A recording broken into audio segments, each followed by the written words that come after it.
Fellow seekers of challenge and triumph to the SufferSooner podcast. Join us on a journey where ordinary souls embark on extraordinary endeavors. From the relentless grind of gravel to the punishing gauntlet that is triathlon, we've tasted our fair share of suffering. So fellow endurance warriors, let's lace up our shoes, strap on our goggles, and dive headfirst into the challenge, knowing that with every step, stroke, and pedal forward, we grow stronger together. All right, guys, welcome to episode 58. It's motivation time. I don't know if you're feeling it, but I got to tell you guys, I've heard from some friends, some other athletes that I coach and stuff. The motivation is kind of feeling like it's even for me, an all-time low right now. All-time low? Yeah, like I don't think I've gone into the season this kind of unmotivated in a while that I can remember. Well, you know, I don't Strava spy you or anything, or manage your Garmin Connect account by any means. But I do, just because there is that sort of accountability that we have held each other to accountability for a few years now. And so I do, like, when I start to feel like I'm slipping a little bit, I'll kind of check out, like, well, what's Travis been doing? I can't get too far behind Travis. Can't get too far from the competition. And there's been a few weeks where I'm like, I think I'm riding or doing a lot more than Travis is. I wonder what's going on. I figure he just got busy, and it happens. I mean, you know how it is. I get busy too. I had to go travel for work last week. We missed an episode. I feel like a bunch of bums. Like, we're not working on the podcast. My riding was low last week. I had to try to cram a couple of workouts in at the end of the week. And I think when you said, hey, let's talk about motivation this week, I was like, maybe that's my problem. Yeah. Maybe that's why this is. So this is a really good episode, but it's weird to say it because we did Dirty Disco a couple weeks back. Yep. And I had fun. We had a great time. It was awesome time. Yeah. I had such a great time. And it was like, and we'll get into this later, but maybe it was just because the weather was nice and we were outside, and then now we're kind of forced back into the dark dungeon, and we got to go back down in our little pain caves, and we're just like, I don't want to anymore. But even then, I rode outside, earlier this week, and I was just kind of just going through the motions. It wasn't like, hey, I'm happy to be outside. It's really nice. Yeah. I mean, it was nice. It was a little windy, but it was like, so. Yeah. I don't know. Well, we're going to talk a little bit about it. I don't think we're alone, as you said. I know you heard from a few folks. And I'll just tell you, like, I do like to just scroll through Strava when I feel like, just need to kind of get a break from the day. And I'm not really big on other social media. Yeah. I'm just not. I look at it, but I don't engage a lot. Strava, I really enjoy looking at because there's people that we've run across over the years that just do really cool things. But I got to tell you, I'm seeing lower activity. Like, I'm not pulling the metrics down from Strava and putting a spreadsheet together, but just eyeball test. Right. Something's not right. Yeah. And actually, we got a little bit of news too, because we had an episode on this. Like, I think we're seeing it. I think we're seeing it come through in some of the events. I hope this doesn't hit local events, but you were scoping out something. Yeah. So I've ever since we talked about it like 2 weeks ago, I've been spying the Big Sugar Gravel, and I've been updating Danny. I'll be like, he'll get a random text, sometime on a Thursday, and just go like, "Hey, Big Sugar Gravel's still open," and it's blowing my mind. It has not happened, and again, nobody's talking about it. I don't see anybody talking about it or mentioning it. So, again, maybe this is just normal for them. But like the last couple times I've tried to sign up for Big Sugar Gravel, it was always sold out really quick. Yeah. So, well, I think you missed out on it that one year, the first year when Serena and I did it. Yeah. I think you missed out because you decided. I think you decided after the fact, I'll go ahead and sign up, and then it was done. It sold out same day. Yeah. Yeah, something's off there, and you can't judge everything off of Big Sugar, but it just gives you a pause because you're like, well, why hasn't it sold out? Did they expand the number of slots? Did they double the number of registrants? Is it just so big now that it takes a long time for it to sell out? Is it, and I've looked at, I was looking at Ironman events, all the full Ironmans and some of these early season Ironmans, 70.3s all sold out. They're all sold out. So, and I just heard a report too that came down from, Ironman and their marketing and all that stuff, that they've seen increased numbers in the 20 to 30 age group range. So people are going and doing Ironmans now. Well, so Ironman did something last year where they trimmed down the events, right? They really scaled down the number of events. I think for probably good reason. I mean, yeah, it was the market was super saturated, especially after COVID, and stuff wouldn't sell out, and people, I think there was a chance for me to sign up for Chattanooga, like the full Ironman, like basically 2 weeks before the race. Like they have a cutoff where they have to make the T-shirts with your names and stuff on it. So they cut off all the entries like a month before or 3 weeks before. But like all that kind of stuff, you still could do it. So, going back, so they made a smart idea and they started consolidating the market and stuff. And that part I understand. Like, you need to get you need to get that subset of people to go to the few events, and then you'll sell the events out. But what I thought was interesting is that, we talk about the younger generation and the next people coming up, like we're getting older, like there's not too many of us still going, how many people do we know that we used to, ride and run with that have been like, you know what, I'm going to go do some other stuff now. Right. Just and which is fine. Like, I get it. Like, you dedicate your life to the sport for a while and it just doesn't bring you joy, and then you move on. But so, I was just excited to hear that. But again, I'm like, is there just too much gravel now? And people are going like, well, I don't want to go and do Big Sugar. I look at, and the reason I bring up Big Sugar is not because it's a bad event or anything. Right. It's a great event. It's just it's a litmus test. Yeah, exactly. It's a litmus test. It's everybody knows about it, right? If I tell, if I look at like open range, right? Yeah. You and me know about it, but like, somebody over in Colorado probably doesn't know about it. Right. Somebody in Texas doesn't know about it. Somebody in Ireland doesn't know about it, but most of the time, these lifetime events, if you're into gravel and the gravel scene, you're going to know the gravel races that are put on by Lifetime. No, I think you're right. And I hope it's not, and we're going to talk to some of the race directors, the local race directors, as part of our, the Gravel Cup series that we're going to be doing. And we're going to find out pretty quick if how their registration numbers are looking. Yeah. Right. I think that, if I had to guess, they're kind of on par with where they've been. Yep. I've seen a lot of excitement with we saw a ton of excitement around the disco gravel that we did, and it blew my mind that we had that many registrants that showed up, not just to sign up, but actually show up too on a day like that. So it tells me that the sport still has health to it at a grassroots level. But to your point about, people know what Lifetime is. They know these big events. I just wonder if it's coming back to the whole cost thing is a big chunk of it. Is it worth my money to do that for that price? And I think that's a big piece of it, but it sure feels like there's more to it than just the pricing side. Yeah. And then on another note too, I went to Unbound's page and I went and looked. You can still register for the 25 miler. Yeah. Okay. Which I understand that's like a entry level. So you don't know if you're going to be in the area. Maybe you're traveling with your spouse or something like that, or friends. Right. And you're like, you know what? I'll throw down 25 miles. And I understand that one doesn't sell out because it's like, everybody wants to do the bigger distance. The bigger distance and stuff. Yeah. I'm if I had to guess, they've got a ton of slots for the 25, which would be great. But you bring up a good point about the Ironman and the youth side of it. Number one, it's two things. Let me start with first Ironman and the fact they consolidated their events, and then we'll get into the age side of it. I think one of the things about Ironman, and this is something I noticed when we went to chat a couple years ago now, is the event didn't feel full. It didn't feel like a sold out, big time, massive, like everybody, like this is the center of the universe kind of feel. And it makes me think about when you watch like a sporting event on TV. You ever notice most sporting events, the only ones that are on TV are the ones that the stadium is full. Right. Nobody wants to watch a sporting event when the stadium has a bunch of empty seats in it. Like, where's the excitement at? I don't care how good the game on the field is.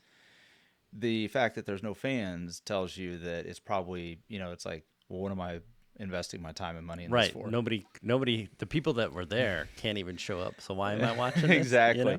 So Ironman, I think, was kind of running into that problem where people were showing up to these events, spending all this money to go, only to get there. And don't get me wrong, it's a cool atmosphere, but it's not full. You know what I mean? Right. It doesn't have that feel. And that's where, remember one of the first times when we went to, well, you think about your first time when you go down to Unbound and how big the experience felt. Yeah. And even last year, the experience feels massive because it is massive. You draw all these pros down there. You draw. It is the focal point of the industry for that period of time. Nobody's talking about anything else. Yeah. And that's why I don't think you're seeing I don't think you're seeing the slippage of participation at Unbound because it's still the focal point. Yeah. Yeah. Big Sugar is not that. Right. And neither is the Rad. Yep. You know, and neither are many of the other events. Yeah. So yeah, I mean, maybe you know, I think the other highlight of, you know, just to, you know, pick on Lifetime for a little bit more, I think Leadville is probably on par for the feeling of what Unbound is, because Leadville is still a really huge event.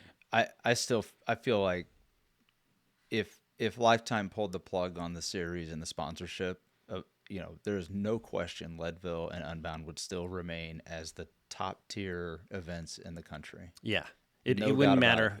It wouldn't matter basically who picked those up. Right. It would still carry on. If it goes back to a grassroots, it would carry on somehow, some way. Those things. So I don't think you're ever going to look at those. I mean, if you look at those and you start to see a slippage of interest, then you know there's a bigger problem going on. But I think what we're seeing, and again, we don't want to focus this show on Lifetime, but it's just a good indicator to look. You look at it and you go, something ain't quite right here.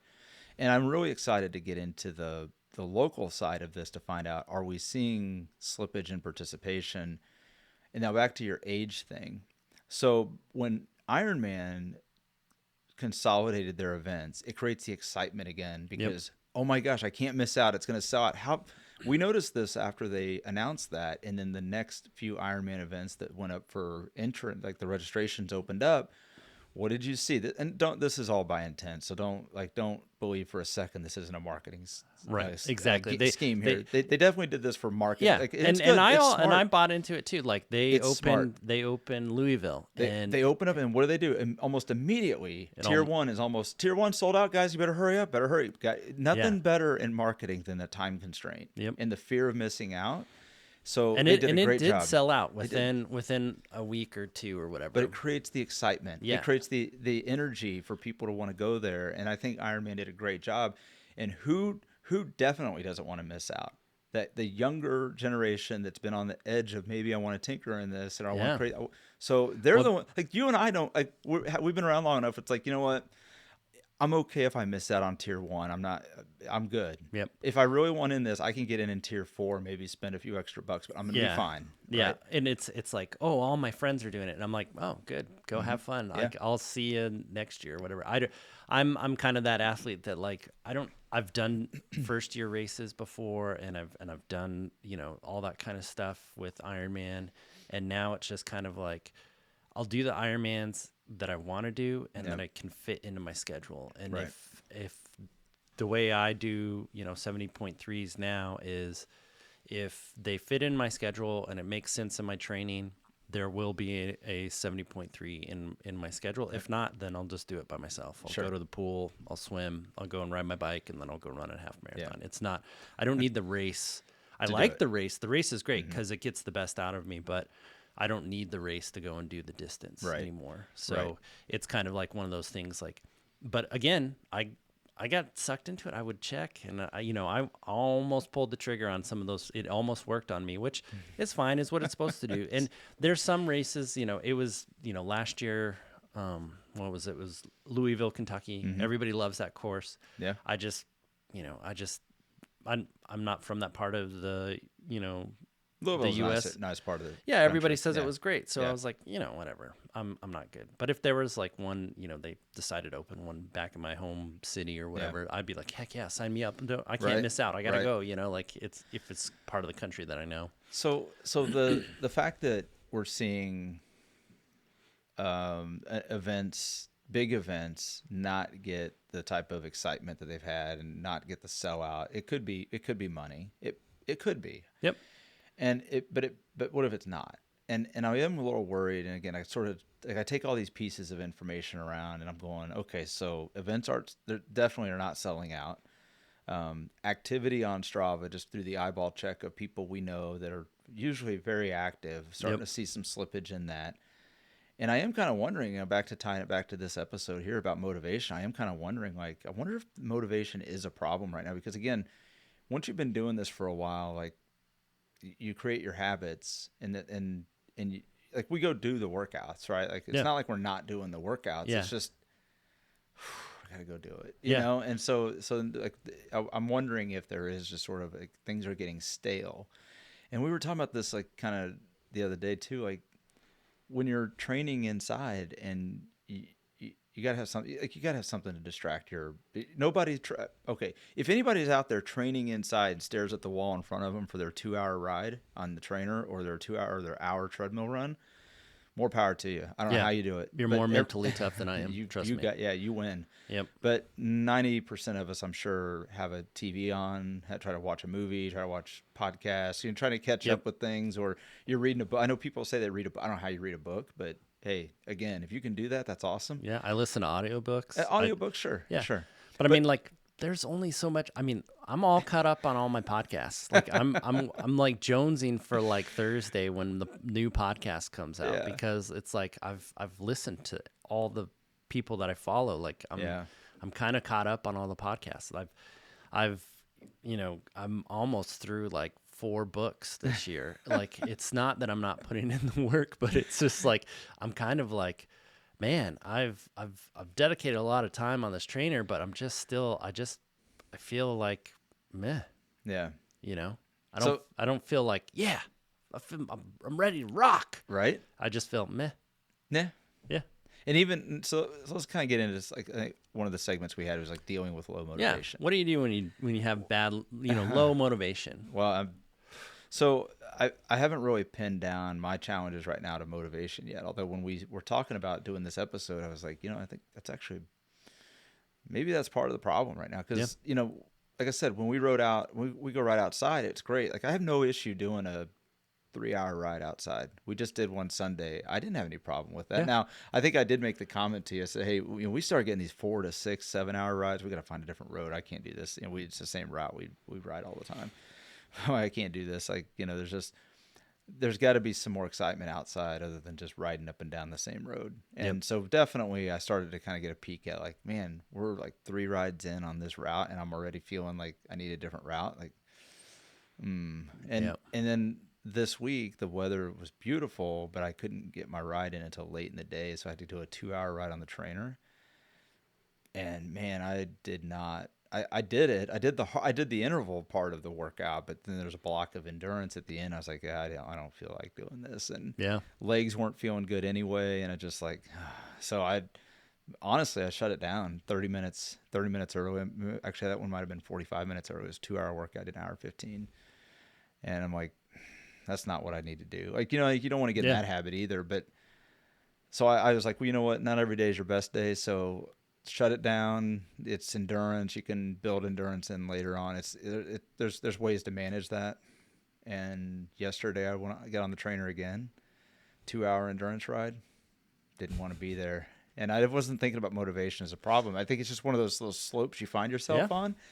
And then you kind of get to the bottom of the slope and you realize, shit, I've been on a downward motivation trend for a while. So when you brought that up, and I was like, man, I think maybe that is part of the problem right now. It's not so. I mean, there's definitely physically I haven't been feeling great, but maybe mentally it's just not there. And even the thought of getting outside right now would be awesome if we could, but I don't know, just something about it. So, but I'm with you. I find to deal with it, like I have to have distractions. And I think we did an episode on this a year ago. I don't want to just repeat that, but the distractions, like I like to watch a lot of, I'll just let YouTube sort of just play and kind of use its algorithm to decide what I want. I skip a video if I don't like it. But one thing I've noticed is a lot of the podcasts or a lot of the videos that are on YouTube, they must really be hurting for content right now. Yep. Like every episode, I swear, and maybe it's just because I'm stuck in some loop of an algorithm, but every episode is how to get faster and ride less. And I'm like, I'm freaking riding all the time. Yeah. You know what I mean? Like, I'm not buying. I mean, okay, I get it. There's certain things you can do to maybe get faster for a brief, like, but get faster what? To ride a 30-minute ride faster, or a 10-hour ride faster. Yeah. And so I think all of these episodes across different, podcasts and video content creators, they're all playing off. It feels like they're all playing off the same script. They're all raise your FTP with 3 simple hacks. And I'm like, oh, for Pete's sake. And I know we just did the social media episode. So it's like, but there's something going on here, man. Like it feels stale. Yep. Everything feels stale. I feel like it's just that time of year where nothing's going on. I mean, you just got off of Strade Bianche. If you're a big, if you follow that, if you follow, bike racing and stuff like we do. You have Milan San Remo, which is kind of like the official kickoff of the season. Of UCI, World Tour bike racing. We're supposed to have Mid-South, and we were going to have the video, after Mid-South come out on that Monday, but they canceled Mid-South due to fires and the wind and all that weather and stuff. So then, again, the wind was pulled right out of us and our motivation to do anything that week last week. So this is why we had a break, because again, the motivation, I'm not, I don't always feel like we should put content out for the sake of just putting content out. We're talking about stuff that we're talking about this week. I came over and we started talking about motivation today. Yeah, it was just wild that was the topic you brought. And so that's what we're talking about today is motivation. This is what is on my mind. Real time. Why I'm thinking real time, because I look at my workouts. I haven't been missing many. I've been consistent. I've been doing the work. Yeah. I've been going to the gym. I do my other stuff. And, but what I noticed is when we rode outside, I wasn't like, yay, I get to ride outside. I love riding outside. I was like, ugh, yeah, I'm riding outside. Yeah. And I'm like, that's not how I am. Was it the 25-mile-an-hour winds? Is that what? And you know me, I don't care. I don't care. It was cold. I didn't really care. I dressed appropriately. Yeah. Like the first day we rode, we Saturday. rode on a Saturday and it was cold. Yeah. And so my feet got cold, but I was still fine. I was like, I was just poking at you. I know. Yeah, I know the wind doesn't bother. Nothing really bothers me, even when it rains out or whatever. I really don't. I always try to make the best out of a bad situation, and I was just there, and I think I rolled up next to you on one of the rides and was just like, "Yeah, I'm done." Yeah. So because I think that was Sunday, and we were probably 2 miles from the vehicles at the start, and I think I still had 30 minutes left in the workout, and I said, "Yeah, I got to go back out." I mean, I was done too, but I'm like, I feel like I've cut a few too many workouts short, and I was like, I just got to go add on, and so I added on another 30 minutes after that. But I was with you. I was like, I could have been done right there. And I'm the same. Like I love this time of year when we can get outside, and I actually kind of go back to some of the. Well, it's a great time because the grass is starting to turn, the leaves on the trees are starting to bud out. All the cows are starting to come out, and there's flowers everywhere. There's it's like you're like, yes, it's spring. It's summer's gonna be here. It's gonna be warm instead of this frozen hellscape that we live in. It's just yes, it's just all this stuff to look forward to. Right now, there's people in Minnesota going, yeah, give me a break. Yeah, and then in Canada, I'm sure, just going like, you guys don't even know what winter is. And it's like, no, I don't know what 30 below is. I don't want to know. That's why this is as far north as I've gotten. But yeah, dealing with this low motivation, I look at my workouts again. I look at my performance. I'm feeling better. I'm hitting workouts. I'm still doing stuff. Yeah. But the mental side. So what I usually do when I don't have motivation is I don't go looking for it. Well, I mean, I don't go like, oh, you should be, grateful and you should be happy. And I understand all that stuff, right.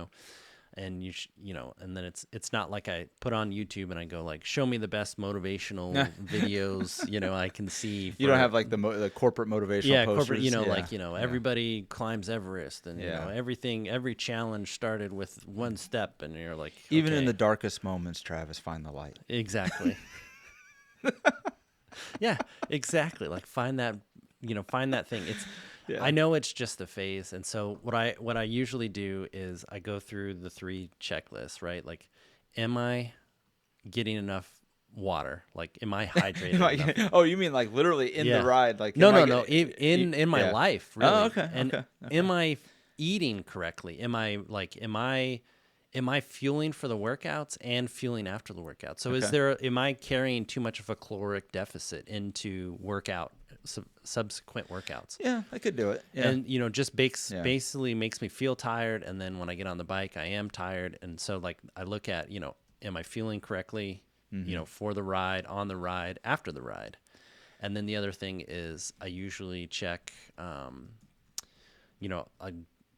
usually about this time, I go to the doctor because I have like your regular checkups. Yeah, regular checkup. Yeah. So I have them run and check my vitamin D and vitamin B12. Yeah.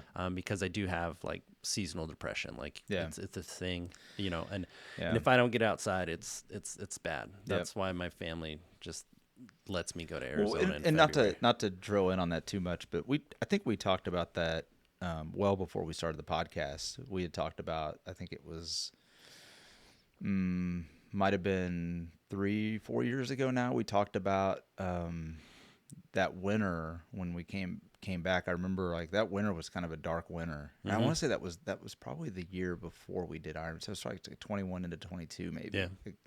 We hadn't been riding together long before that, but I just remember you talking about how like seasonal depression is a real thing for athletes. And I don't mean that like depression quite to the extent of like a clinical depression and people that are dealing with, but it has a lot of similarities in terms of that motivation level drops. You can get kind of crabby inside. You know what I mean? Yeah, like your drive to do stuff. Just basic stuff. Like, you're just like, if you find yourself just like not finding enjoyment in stuff that you find even with enjoyment. Like right now when the weather is starting to turn nicer, like it takes a little while before everything kind of comes back up. Yep. Yeah. So usually, like I said, I this is when I schedule my doctor visits in this part of the year, just to get my blood work done, make sure all that stuff's good. Because sometimes I find like if I don't take vitamin D for me during the winter, my levels will go down. Yeah. Like they just everybody. Yeah. And but I mean, for certain, you got to stay on top of that stuff. And I've found that for me, again, if my vitamin D levels are low, then I definitely start getting a little crabby. So it's one of the biggest things that like I just make sure to make sure that I'm good on that stuff. But again, it can be solved with if you're hydrated and if you're fueling correctly, like that could be your low motivation. And so like again, if you find motivation in getting, the motivational corporate speak on, or you just have a 7-hour Goggins speech on repeat and you just listen to it until you put the running shoes on, that's fine. But I don't have a problem doing the workouts that I need to do. Yeah. I just do them. I'm just saying that the enjoyment is not quite there. And so that's why we're talking about it, like the lack of motivation right now. Well, it's funny. Again, I wasn't really thinking of motivation as something that might be a challenge for me at this point. Like I said, I could tell the workouts are a challenge to get through, not because of the physical challenge. I mean, yes, they're hard workouts, but it's much like you're saying, like even with hard workouts, even though they're inside, you take the enjoyment of the fact that you did it, you got it done. Yeah, I feel like when I do like a hard workout, I'm like, I'm freaking getting stronger now. I'm freaking gonna be tearing it up. I got done with a hard workout last week, and I was like, whatever. Yeah, I'm done. And I was like, that's not me, man. I'm like, usually I get done with a hard workout, and my legs don't work, and I'm like, oh man, people are gonna suffer so hard. I cannot wait to make somebody feel like this out on a ride. Oh man, because if I feel like this, they're gonna be dying. I'm just like, you just start thinking like, oh, my potential. That's what like hard workouts do for me. It's like, oh, my potential is really good. Like I'm really good. But when I got off a hard workout, it's like, yeah, I felt spent, but I was just like, meh. Yeah. I was like, yeah, all right. So you mentioned, you bring up a couple really good points about like your doctor visits and all that. And so what I've noticed is, and I don't, again, I think now that we're having this conversation about motivation, now I'm kind of looking back over the last few weeks, and I think that's the key too, is like having this conversation about your motivation, yes, and that and being real helps. about it. Like it's okay if you're not motivated. Like it's not a judgmental thing. It's not like, what a terrible athlete you are for even. What do you mean you're not motivated, you loser? Yeah, like it's not like that at all. Come on, you signed up for all these cool races. You should be motivated out the gills. It's right? Like, no, man. Sometimes it's like just not there. Yeah. And so, but you brought all this up, and that's why I said it's like I keep going back to, like, you can slide down this slope, and then you start looking back, and you're like, well, yeah, and I wonder. So now I'm starting to look back at the last couple of weeks. And I'm going, well, some things are starting to make sense. I mean, number one, like, so you talk about hydration, like throughout this whole week, I'm like, yeah, so I have not been hydrated. I didn't really think about it. I'm like, well, I drink all my fluids on the bike. I take my nutrition like for my workouts, but like when you kind of think back to like off the bike, I haven't really been. Yeah. I've been kind of slacking, and so okay, little things like that. The other thing I noticed is, if I think about the last couple of weeks, I've been getting distracted a lot with, what are some other things that I could be doing that might help make this more tolerable? Yeah. Right? So I've gotten back into like, well, I mean, and actually this has kind of worked. Like last year, I remember about this time a year ago, I was like, you know what? I think I've listened to a few podcasts and done some of the studying on like for recovery and like cold plunge kind of stuff. And so I was like, well, maybe I should get that in. So what do? Instead of like on Monday on my off day, instead of doing like, hey, maybe I just jump onto a 30-minute recovery, like active recovery session. Yeah. I spent 30 minutes like getting my pod for my cold plunge all set back up. I got the water nice, it's pristine water. I got the chiller hooked up. I'm like, I've got it all ready. So by Tuesday, I'm ready to jump in, right? Yeah. And so like I just find these distractions to like and then I'm like, well, what else could I possibly be looking at it's all about like, I'm trying to figure out how to improve my performance, but I'm like, it's clearly because I'm not happy with where things are at right now in my workouts. Right. And so then I started looking into, you mentioned the blood test. So I've been looking into like some of the testing that you can have. Like there's different providers out there. I saw the one that there was a sponsored email that just came out around, I think it's called Superpower or Superpower maybe. It's and then the other one that's big is Function Health, which is, you sign up, it's like $500 a year. It's not cheap. It's like $500 a year, but you get, you go get your blood drawn, and they do like 100 different tests, everything. Like, I mean, there's obviously stuff that add-ons and things like that, but like it's so much bigger, so much more detailed. Yeah, it's a full body like blood panel, and definitely more than your physical. Yeah, and definitely if you're suffering with other issues, and you think it's not one of the really treatable quick stuff, doing something like that is huge, because you could find out that you're deficient on like copper or like magnesium or some kind of some mineral is just low, and the other ones are good, and you fix that, and then everything can start working better. Right. So it's like, it's a very good thing to do, and it's like one of those things that like, yeah, I should probably look at doing that, right? But I haven't felt low motivation like this, like I was saying, for a while. And so like, if I don't feel like I'm motivated in like 3 weeks when we're at Flint Hills Gravel, then I'll probably start looking into something like this. Something's going on. Yeah. Something's like this. Because if it's sunny and I'm not motivated again, because if you know me, like being outside is the one thing that I love to do. Right. It's it. It's and like being outside on the bike, especially. Yeah. Outside, pretty much doing anything. I love being outside. Right. So, but yeah. So like I said, I've just been digging around trying to find other things, and so now I'm on a couple of different tangents, and again, all around trying to figure out how to get better performance and make sure there's not something else going on. But yeah, it's going to be interesting over the next few weeks, especially, now weather is starting to look up. It'll be interesting to see if things kind of turn around a little bit. Yeah, if your motivation was just tied to the fact that the weather was kind of crap, or I don't know. The weather's been crap for a while. It's been okay, but yeah. I really think that for me, I think it started with we got the taste of the outdoor race, and usually our first race isn't until mid-April, and so it's almost a month. It's almost 6 weeks early, and so now you're like, well, where's the next one at? Well, and then I think too, like, the canceling of Mid-South, so there's not, there's not much going on there. Strade Bianche was 2 weeks ago. So, we saw that, and then, you kind of getting little tastes of of it, but just again, if all you follow is cycling news and all this stuff, it's just like how to raise your FTP, and you're just like, oh, it's all very stale content now. It's like how to get faster by just changing by changing.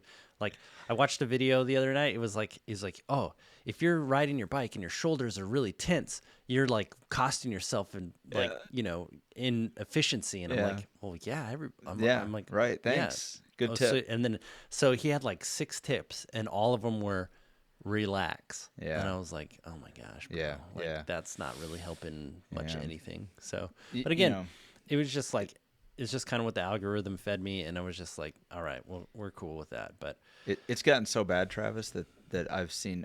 Now you're starting to see the episodes like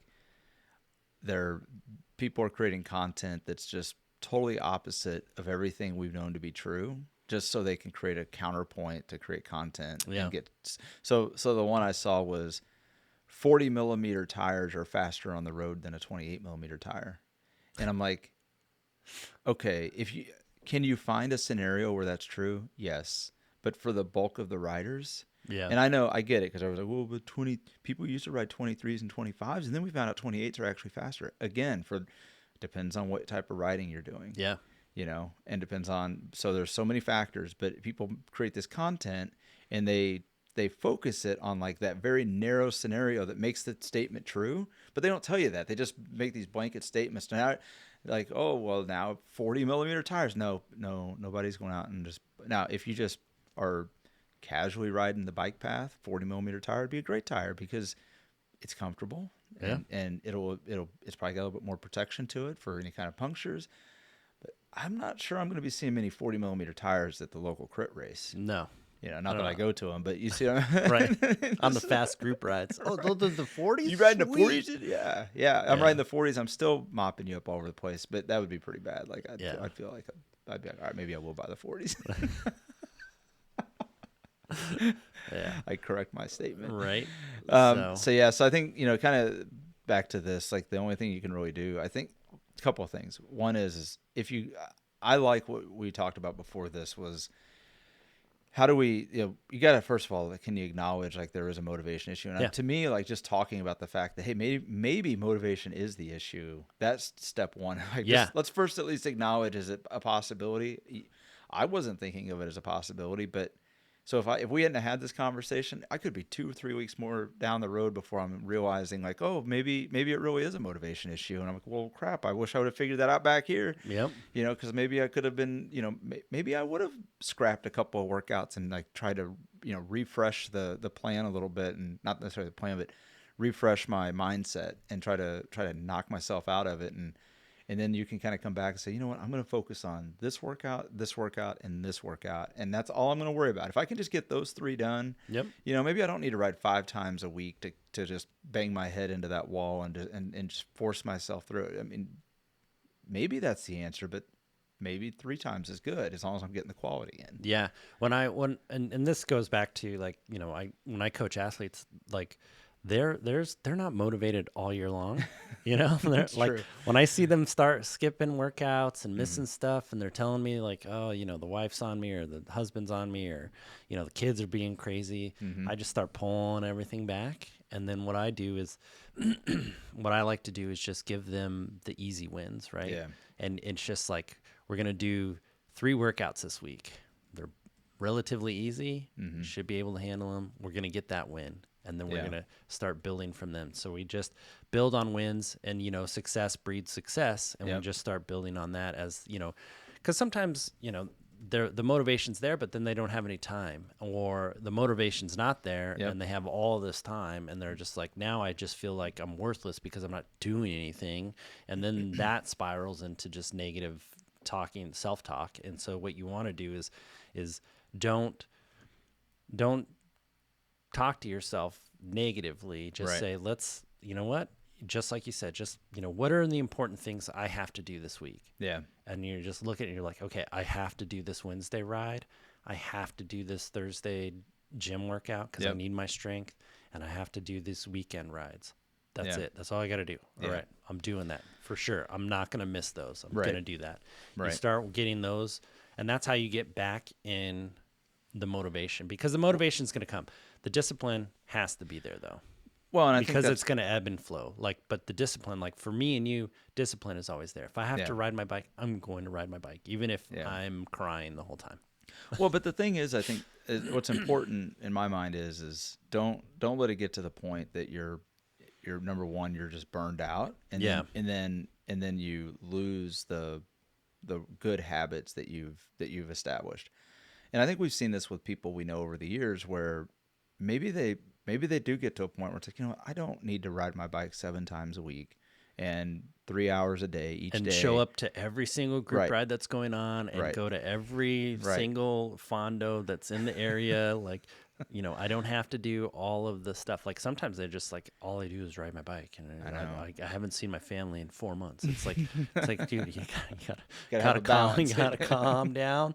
Just pull it back. All right. We're this is supposed to be fun. And I get it. Sometimes it's not fun, but I mean, for the majority, and that's why, I was talking about motivation today, because most of the time, even when it's 40-mile-an-hour headwind or raining or sleeting or whatever it's doing, if we're walking through Mudbound, I am still having fun. Yeah. I may not be having fun right in the moment, but the times that you get to ride your bike and you're like, oh man, I'm through that mud section. I'm having the best time ever because I don't have my bike on my back anymore. Here's the thing. One of my favorite pictures is the Mudbound year when we cleared the first section of mud that was, 3 miles or something? It was something ridiculous. It was 5 miles? Yeah, 5 whatever miles that first section was, because there were 2 that were within the first 12, 15 miles. Oh, yeah, and then, remember, you got through the first one, then you rode a little bit, and then you had the second big batch of it, and you're like, well, okay. But one of my favorite pictures is we cleared the first section, and there was a photographer just down the hill, and you make a turn back to the left, and there was a photographer on that corner, and he grabbed there's a shot of you and I riding, and we could just see the smiles on our faces after we cleared that mud section. Like, oh my God, it's so good to be back on the bike. So awesome. Now we're having a great day. And I'll be damned, it wasn't that much further down. And another mud section, but it's all right. It was fun. But the point is like you said, even if you're not having fun in the moment, like the fun's going to come back around. And don't get too down on yourself on these things. And even if, like I said, if you've got to adjust what you're doing to just, because I know it, and I know there's a lot of people out there that do these ultra type of events. You do a 100, 200 mile bike event, and it's like, you've got to get training in, you got to get your volume in. And there's a certain amount of pressure to do that.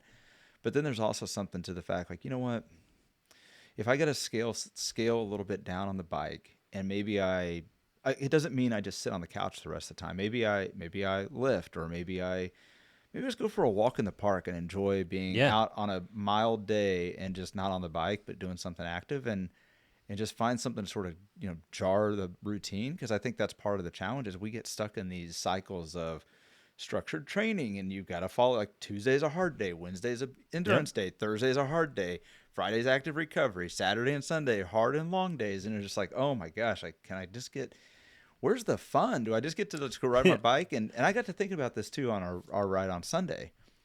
We used to do Sunday Fun Day rides. Yeah. We don't do Sunday Fun Day rides anymore. We don't do Sunday Fun Day rides. Now we do Sunday structure rides. Yeah, now it's structure rides. But it's a long, slow, easy ride. But it's not much. It's not fun because you're constantly trying to hey, how am I pedaling technique? Is it good? So it's like, all right, maybe we need to take a step back, take a deep breath. Yep. Let's just try to have some fun again. Yeah, exactly. That could just be it. Maybe you go out, I put on my athletes, soul run or soul ride. There's no restrictions. Just go out and ride. Like, whatever you put in, I'll say it's great and give you the green check. Like, it's just fine. If you go out and hammer for 40 miles, great. If you go out and ride 10, super. One of the things I think that I like about what we're trying to bring with this podcast versus the millions of other podcasts that are out there is, I'm not going to sit here and tell you that we do have the answer. Right. I don't know that we have the answer. We don't have the answer I don't have the answer for you. You don't have the answer for me. And I sure as heck don't have the answer for anybody that's out there listening. Yep. What we do have is a few ideas of things that have worked for us. Yeah. And you know what? If you just need to reach out and say, hey, how can I break out of this funk I'm in? We're always happy to say, hey, here's a couple other things we've tried. Yeah.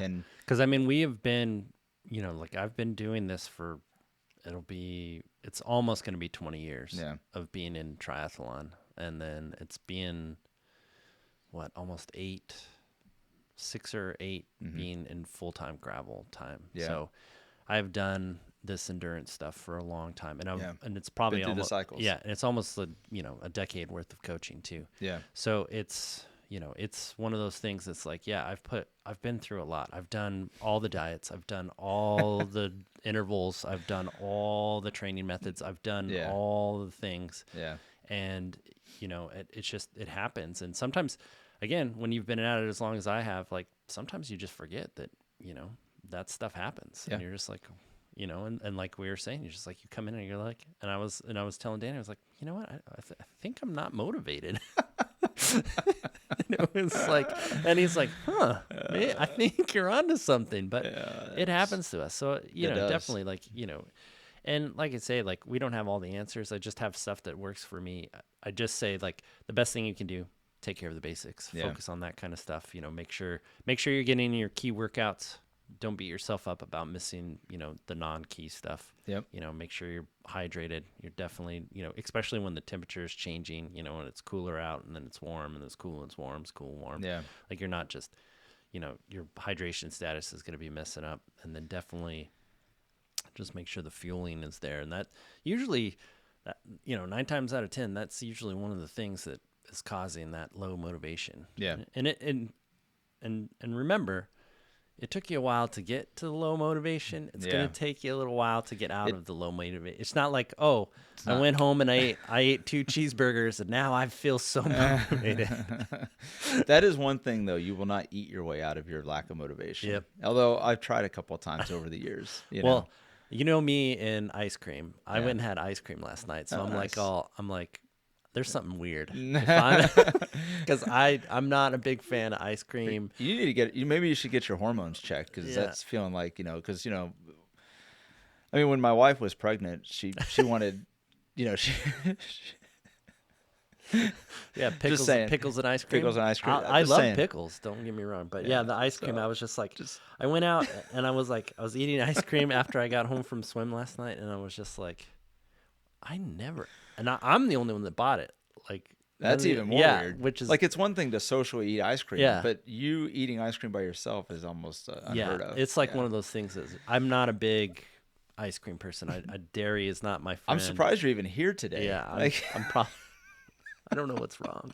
That might be the most honest thing you said all day. Yeah. So that was the first part. I just finished this ice cream and just go, what the heck? Well, if it makes you feel any better, I had ice cream last night too, but I eat ice cream a lot. Yeah, Danny loves ice cream. I always make the joke, you want to go get ice cream? So he he eats more than he should, and so then it fatten me up a little bit. Yeah. But me, it's just like, no, I don't. Yeah. You could ask me to eat ice cream 10 times out of 10. I ate ice cream. Say no. I ate ice cream last night, and I did not get on the scale today because I don't really want to see what it says. Yeah, so I'm like, so I'll give it a couple of days. Yeah, and I'll maybe come back having around. ice cream for lunch, then just crying. But so it was just one of those things. It's just again, like Danny says, you're just kind of coming down that mountain, and you don't really know, how if you far can just find a rock or something to get a hold of, and don't let it go all the way. Yeah, just take a little pause and just go, and and correct all that stuff. Yeah. So I hope this helps you guys. Let us know if you have any other tips or tricks for dealing with low motivation, because I'd love to implement them for sure, because it happens, and so I'd like to get my way out of this funk. Yeah, for sure. So, all right, what's ChatGPT say? Oh my gosh. Well, so on this topic, it's funny because, it's mildly offensive in some cases, and then other times it's like maybe actually some useful advice here. But It's like, it, oh, you're okay. It's going to be okay. Now get back to work. I know, right? Well, like one question is like, is motivation just an excuse people use when they lack discipline? And No. I cannot buy that. I No. can't. I think there's a certain point where, you know what'd be interesting is I don't think anybody would ever question like somebody like David Goggins and his discipline. Right. I wonder how he deals with motivation. He doesn't care. Right. It's just discipline. Right. Like, and the thing Right. is like, I don't really care about, I want to find enjoyment in life. Yeah. And if I'm not finding enjoyment in life, then what the hell am I doing? Well, that's my thing. Like, I think, enjoy 99% of this. If you've ever worked out with me, if you've ever been next to me, why we're struggling, yeah. I'm enjoying it, even though it's super hard. Yeah. I'm usually smiling or laughing, cracking jokes, Yep. or something like that. But the discipline part, like, I'm disciplined. I do the work. Well, I think the difference there is, and I use Goggins because he's like, again, I don't think you'd find anybody out there in the world that's more disciplined than that guy. Yeah. And I still bet he deals with motivation issues Yep. a lot. In fact, if you read his books, I mean, he talks a little bit about some of the, but to your point, he will hold himself accountable and he'll just go get the work done and just that's it. There's no other, like, he'll eventually just put the shoes on and go run. Like, Yep. We talk about. Yeah, you do it. Eventually you go and do it. And I think there's a certain level where for some people that type of approach works really well. Yep. And he's a different type of person for sure. I don't think there's any question. Doesn't mean it'll work for everybody else, and doesn't mean that you're a failure if you don't operate that way. You're just different, and that's Yep. okay. So I think that I would never say that it's a lack of discipline. You could make the case maybe that's a true statement, but I don't think that's how I would characterize it. I think that's trying to put too much of a bold line and box around it, and I don't think it's that. I think it's more nuanced. Yeah. So there's a lot more to it than just now just discipline. If you say, hey, I'm not motivated, and instead of doing my bike workout, I'm just going to sit on the couch for the rest of the week, then I might say that's a lack of discipline. Yeah, it's not a motivation discipline issue; it's a lack of discipline, and there's something else that you want to erode the good habits that you've created. Yep. So that's I think probably how I would draw the line on that one. So I thought that was an interesting one. It says here, like if suffering is part of what we do, then is there such a thing as suffering too much? Yeah. But again, I think, you ask anybody that does this sport long enough, this kind of stuff, suffering is kind of like what you live for, I guess, it doesn't sound good, but like, just hear me out. It's those times when I'm suffering and I know that it's hard and then I come out okay on the other side. Yeah. Like that's kind of like, that's it's not motivation or whatever, but it's just that, you do this long enough, you really kind of enjoy the suffering. So it's not about the suffering. Yeah. It's about just being motivated to. It's hard to explain. Suffer. Yeah. It's hard to explain because, like, I don't, like, when I did my my harder ride on Tuesday this week, the one that I cut short, and I was like, I didn't have a problem doing the difficult interval. Yeah. It wasn't the pain of the interval. It wasn't the suffering of. Yeah, I know what the interval's supposed to feel like. Right. And I felt it, and it felt fine. Yeah. Like, and I okay, actually, whatever. what's weird? Not that it felt fine, but it just felt what the interval felt like. But what it's supposed to feel like. What's weird about it is I actually felt more motivated during the harder part of the work, and then when it got easy at the end, and I'm like, I don't freaking want to do this endurance block at the end. I cut it short. Yeah. So maybe you're just feeling like you're above the easy work. Right. Yeah. I sit on this pedestal above. Yeah. I mean, I get it, because sometimes you're like, the race is not won by who can ride the easiest, but the best, right? Yeah. Like who can enjoy the easy part. It's the people who can suffer the most, Right. And so that, I think deep down in our psyche, we know that when we're suffering, we are getting better. Like the next time that we have to suffer this hard, it won't be as hard. I'll add to that though, because I think here's how I justified it in my head. And I'm not really one to try to cut workouts short unless there's a true time constraint or something like that. I cut workouts short. But I got done with the it was a tempo with some cadence work. It was a tempo block, a long block of tempo work. And I got to the end of that, and I was like, it kicked down to an endurance zone, and of course it got a little bit easier, not super easy, of course, but it was a little bit easier. And what I did is I was like, I actually wanted to stop right there. I was like, I did the hard work, I'm done, right?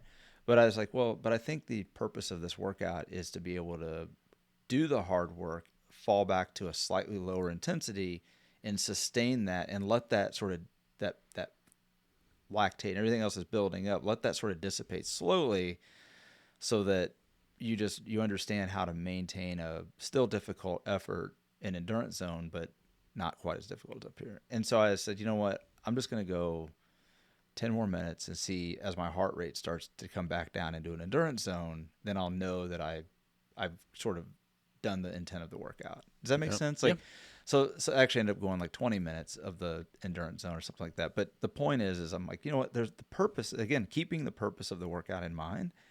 And I feel like I accomplished that. And then, well, yeah, there's this block of endurance work that I could have done the additional, however long it was. But that's the part where I was like, you know what?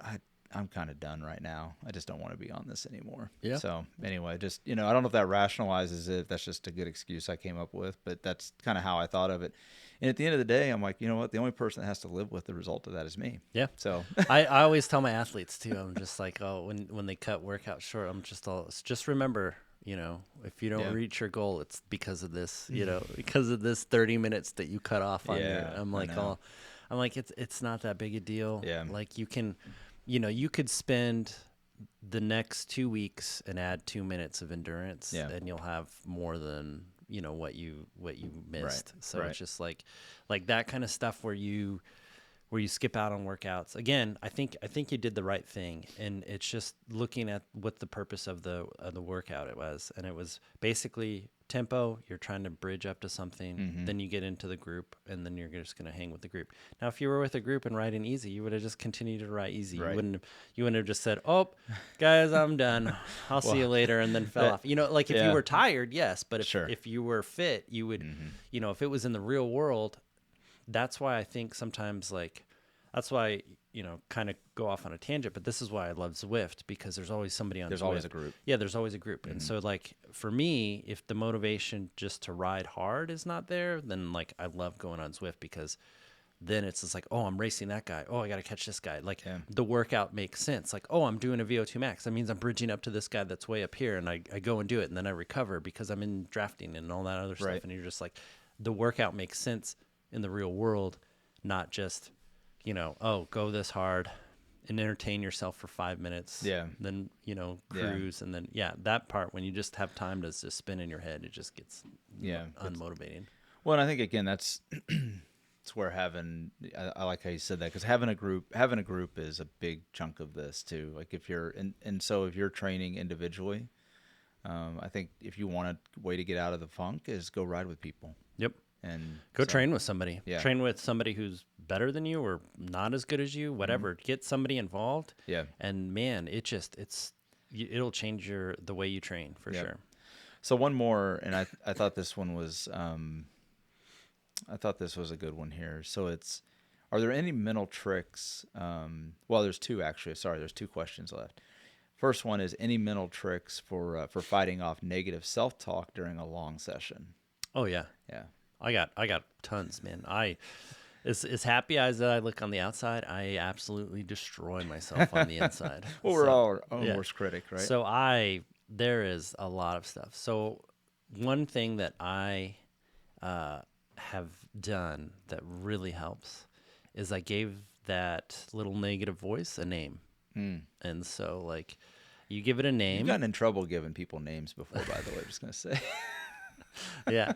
So So basically, so it's not like when the negative, so like, let's say, my negative voice says, Travis, you're slow, and so that I can't yell at myself, Travis, you're wrong. Right. Because that's my name. And I'm just like, am I wrong? Well, who's right? Like, it gets more confusing. Right. Right.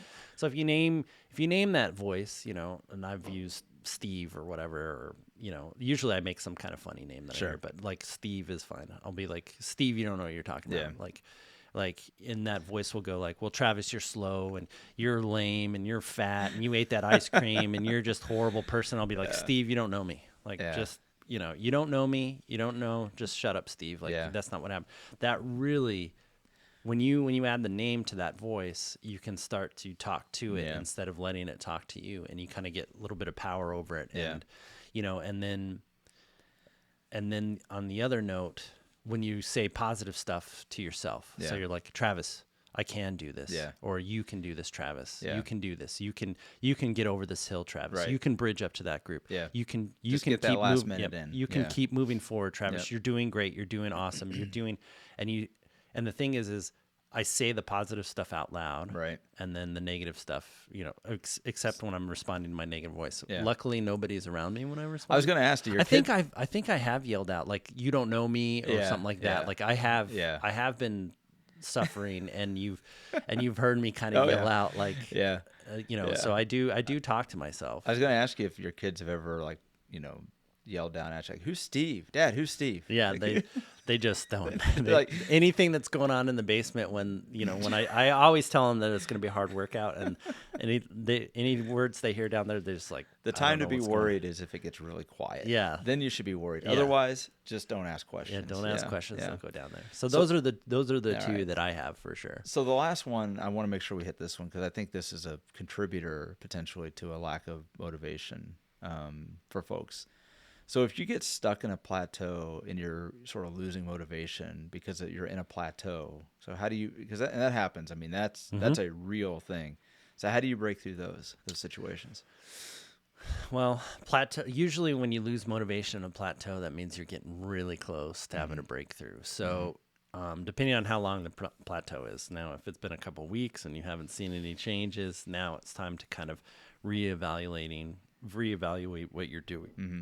So are you, is the training just becoming stale, right, and you need a different type of stimulus? Are you making sure you're eating and fueling and getting all that stuff in? Are you getting adequate rest? Mm-hmm. But if it's like, if it's like 2 weeks and you're plateauing, then put your head down, muscle through it.